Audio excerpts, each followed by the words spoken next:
We've all heard the mythical tales of how Nazi Germany built the most unstoppable tanks in the war. Marvels of engineering with huge guns and thick armour that the Allies just had no way of stopping. But what if I told you that these two huge holes punched clean through the thickest part of this Panther's armour were made by a Sherman? Well, they were made by a variant of the Sherman, a distant variant. Armed with a bigger gun than the Tiger, this is the history of America's greatest tank hunter, the M36 Jackson. Somehow, as late as 1942, America found herself without a capable anti-tank platform. The best option at the time was the M3 gun motor carriage, which mounted a 75mm anti-tank gun onto the back of an M3 half-track, and was designed to sort of hold the fort, while designers came up with better solutions.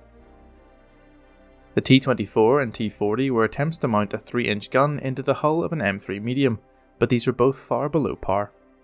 Then came the T-35, which paired the hull of an M4 Sherman medium with a new open-topped cast turret mounting the 3-inch gun. However, a tank destroyer in US doctrine was meant to be more mobile than a tank, so the armour was thinned by around 25% all over the vehicle in order to keep the weight under 30 tons. To make up for the thinner armour, and using the combat experience from tankers fighting in the Philippines, the side armour was given a slope, pushing the sides of the hull out over the tracks and angling them up towards the turret. Vehicles with this new hull would be referred to as the T-35E1. However, the men testing the T-35E1 were concerned that the armour, despite the slope, was far too thin, and that the vehicle would be incredibly vulnerable as a result, with 1.5 inches of armour on the front plate and only 3/4 of an inch everywhere else. They attempted to future-proof the vehicle by adding these rivet-like bosses all over the armour, which would allow the attachment of applique armour plates later on if the vehicle turned out to need them. In June 1942, the T-35E1 was accepted into service as a 3-inch gun motor carriage M10.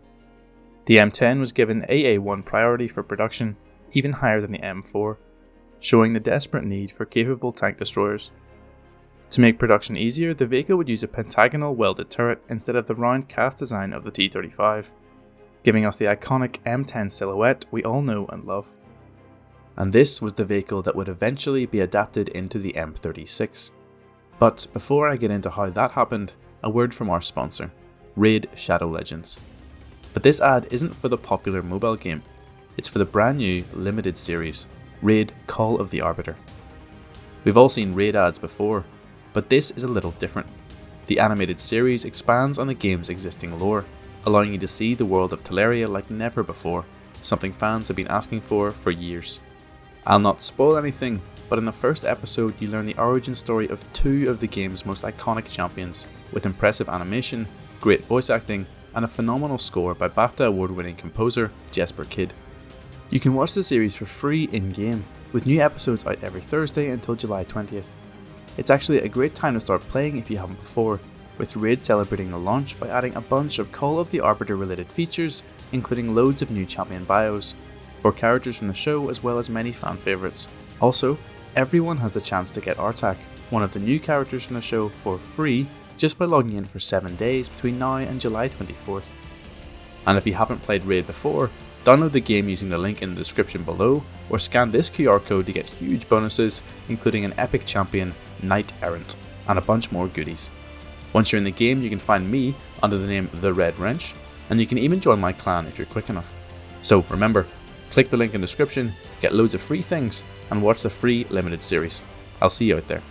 But for now, back to the tanks. In their haste to get the M10 into production and into service, a few issues were overlooked.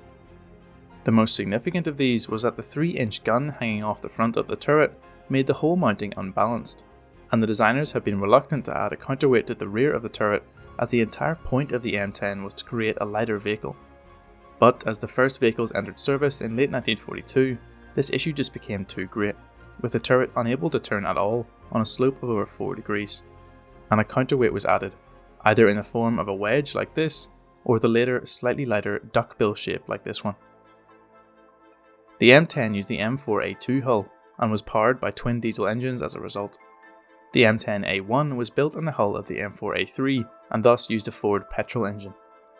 Despite the M10A1 actually being slightly better due to the much lighter engine, Production of the M10 was already much farther along, and it was decided to keep the A1 stateside for training, while the M10 would be the one seeing combat. The M10 would be deployed to North Africa in March 1943, following the disastrous battle at Kasserine Pass, and would see combat later that month, with the 899th Tank Destroyer Battalion meeting the German armoured spearhead head-on. The Americans would lose 7 M10s and 20 M3s, but around 30 German vehicles were destroyed. The M10s would see little fighting throughout the rest of the desert campaign, as the Afrika Korps no longer had the strength to mount large armoured attacks. Instead, they were often used as self-propelled artillery pieces, a role that they would serve often in the later years of the war. The M10 was involved in heavy fighting in the early Italian campaign, but again found itself relegated to artillery work, with tank destroyer battalions going through almost 15,000 high-explosive shells each month. The vehicle was involved in breaking out of the Anzio beaches, fighting Panzer IVs, Stugs, Panthers, and even elephants on the way to Rome. Production of the M10 would finish by the end of 1943, with just under 5,000 M10s and 1,713 M10A1s being finished before focus shifted to the new M18 and towed anti-tank weapons like the M5. The M10 just wasn't a significant improvement over the M4, especially as the 76mm armed Shermans began to enter service in late 1943.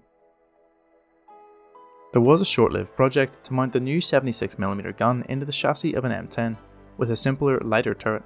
This would have similar ballistic performance to the M10, but be considerably lighter and would be known as the T-72. But it had very few advantages over the Hellcat, and the project was shelved in early 1944.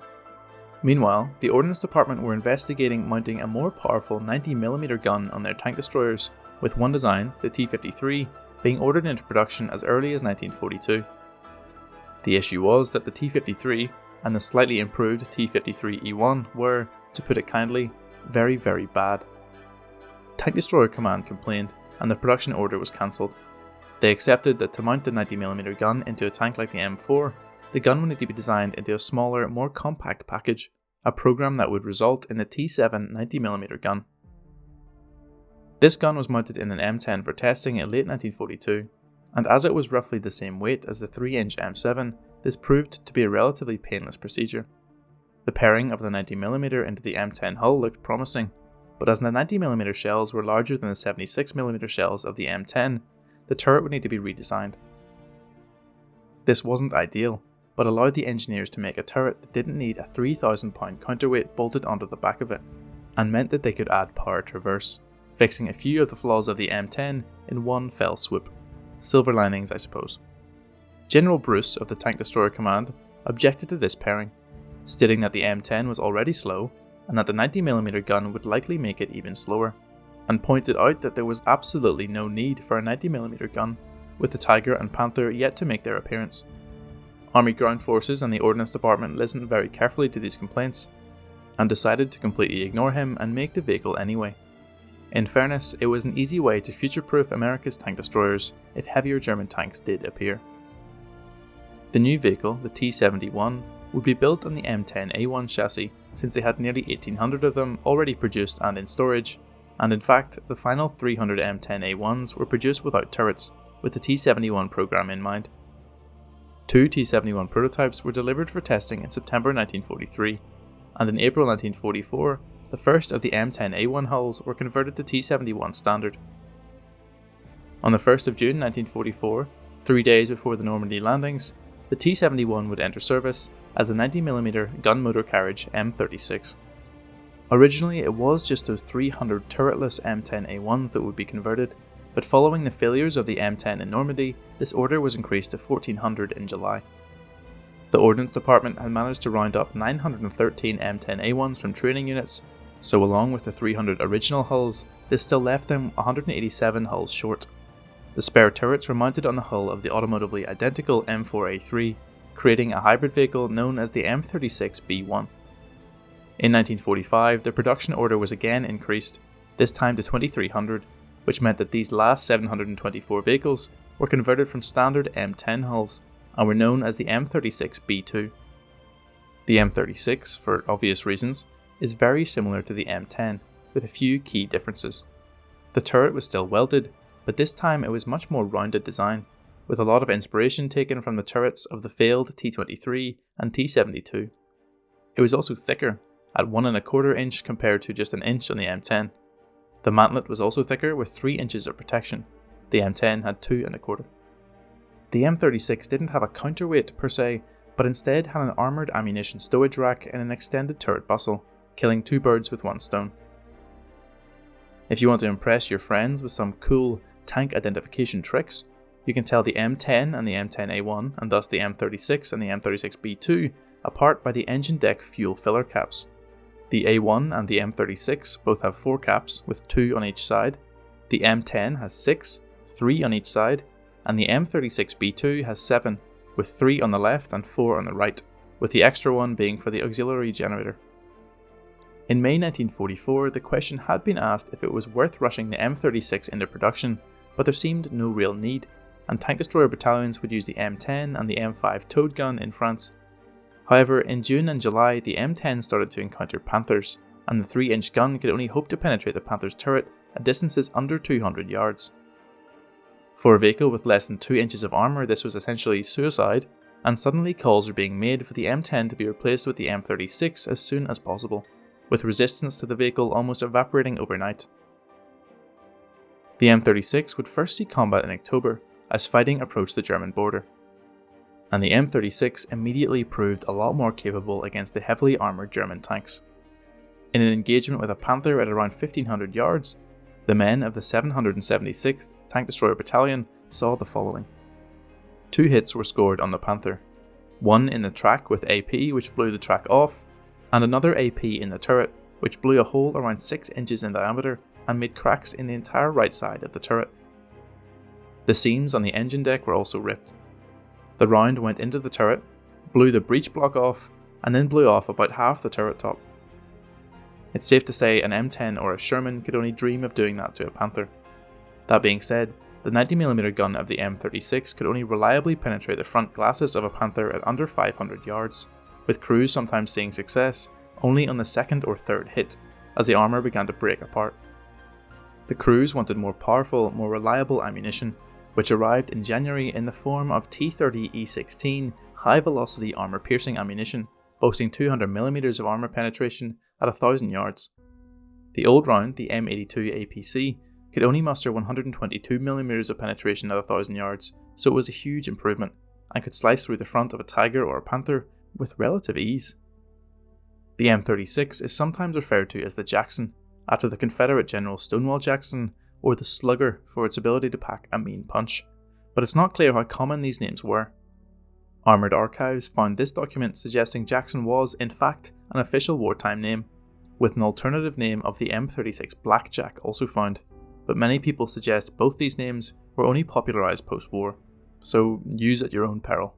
Anyway, after the brutal Ardennes offensive in 1944, Germany no longer had large amounts of tanks, and concentrated German armour was rare, which meant that the M36 saw relatively little tank-on-tank fighting. The M36, while armed with an extremely formidable gun, was still a vulnerable vehicle, with much thinner armour than the Sherman. The appliqué armour plates for the M10 and M36 were never produced, so late war vehicles will often have those armour bosses removed. Many crews would put sandbags around their vehicle to lessen the threat of infantry anti-tank weapons like the Panzerschreck and Panzerfaust, but it's debatable how much of an effect this type of armour would actually have had. The open top of the M36 meant that visibility was unmatched, but it made the crew vulnerable to snipers, artillery fire and the elements, so some crews would create folding armoured covers for their M36 turrets. After the war, this improvised cover would become standardised, with the gap between the bottom of the cover and the top of the turret still allowing pretty good vision out of the vehicle. The M36 would fight until the end of the war, and would actually fight on in various conflicts around the globe until at least the 1990s. The 90mm gun was still a very capable tank killer, and after the tank destroyer battalions were disbanded after the war ended, M36s were given to France, Belgium, Italy and Turkey to use until more capable MBTs became available. The M36 fought in Korea, proving more than capable of destroying North Korean tanks of the period, and were given to the South Koreans as the M26 and M46 replaced them in American service. Many post-war M36s were modified with a hull-mounted ball machine gun, and many were upgraded with the M3A1 gun of the M46 pattern, which can be relatively easily identified from its unique muzzle brake and bore evacuator. India and Pakistan both used the vehicle in their 1965 war. Yugoslavia operated 400 M36s, swapping out the worn 1940s petrol engines with the 500 horsepower diesel power plant of the T-55. These vehicles would see a lot of combat in the Yugoslav wars of the 90s, being used as decoys for NATO airstrikes in the Kosovo War of 98 and 99. Taiwan would use the M36 for island defense as late as 2001, which for a vehicle built in 1943 is pretty impressive. If you thought this video was impressive, please do leave a like down below and subscribe if you want to see some more content. Thank you to all my Patreon supporters, and do hop into the Discord if you fancy a chat. If not, then I'll see you next time.